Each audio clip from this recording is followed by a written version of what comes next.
In the shadows of a declining world, one name echoed with a unique blend of fear and infamy: the Vandals. Their story is so intertwined with destruction that their very name has become a synonym for senseless ruin. But is that the whole truth?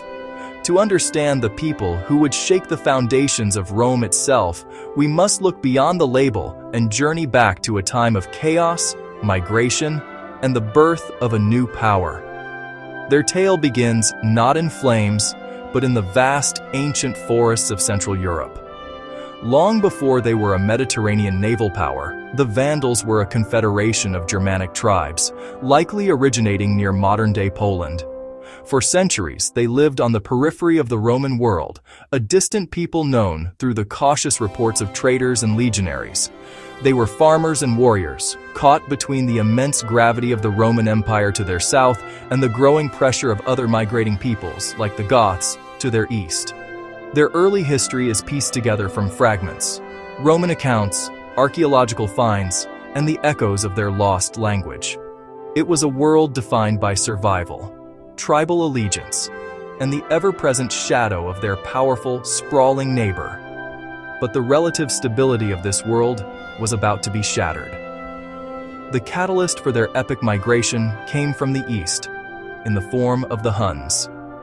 The relentless advance of these nomadic warriors sent a shockwave across Europe, displacing countless tribes and forcing them toward the borders of Rome. On the frigid night of December 31st, 406 AD, the Vandals, along with the Alans and Suebi, made a fateful decision. They crossed the frozen Rhine River, pouring into the Roman province of Gaul. This wasn't an organized invasion, but a desperate migration of an entire people. Men, women, and children seeking refuge and a new home. They carved a path of disruption through Gaul and eventually into Hispania, modern-day Spain. For over 2 decades, they fought, settled, and struggled to establish a foothold, their journey a brutal testament to the instability of the era. It was here, in the crucible of Spain, that a leader of extraordinary vision and ruthlessness would emerge: Gaiseric. He understood that to truly secure his people's future, they couldn't just be settlers. They needed a kingdom. And he saw his prize just across a narrow strait of water. In 429 AD, Gaiseric led his people across the Strait of Gibraltar into North Africa, the breadbasket of the Western Roman Empire. He may have been lured by the treacherous Roman general Bonifacius, who sought allies in a local power struggle, but Gaiseric had his own ambitions. He wasn't there to be a pawn, he was there to be a king. Over the next decade, his forces swept across the wealthy province. Then, in 439 AD, he achieved the unthinkable. He captured the great city of Carthage, the jewel of North Africa, without a fight.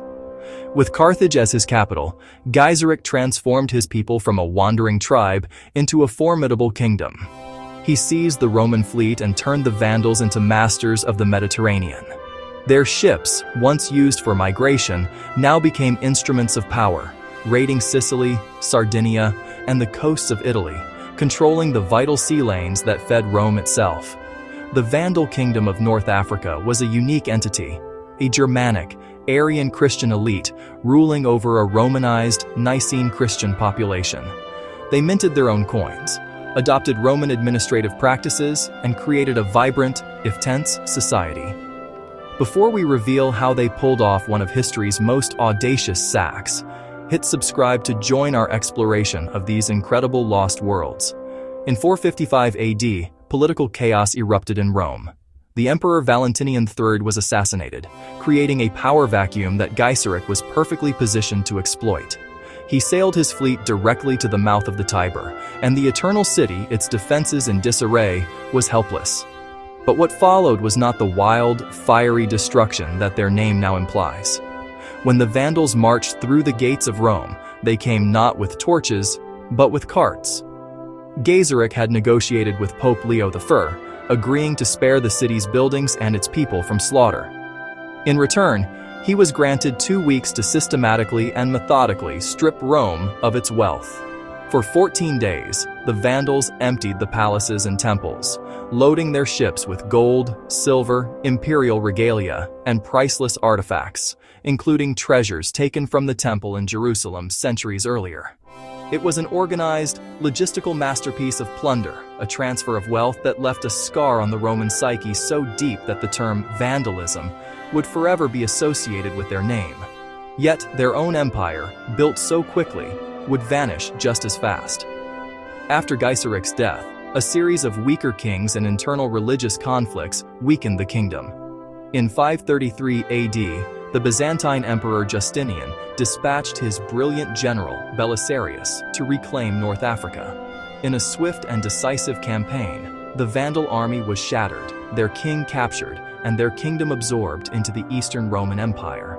In less than a year, the Vandal power that had dominated the Mediterranean for a century was extinguished, leaving behind scattered ruins, a few words absorbed into local languages, and a legacy far more complex than simple destruction.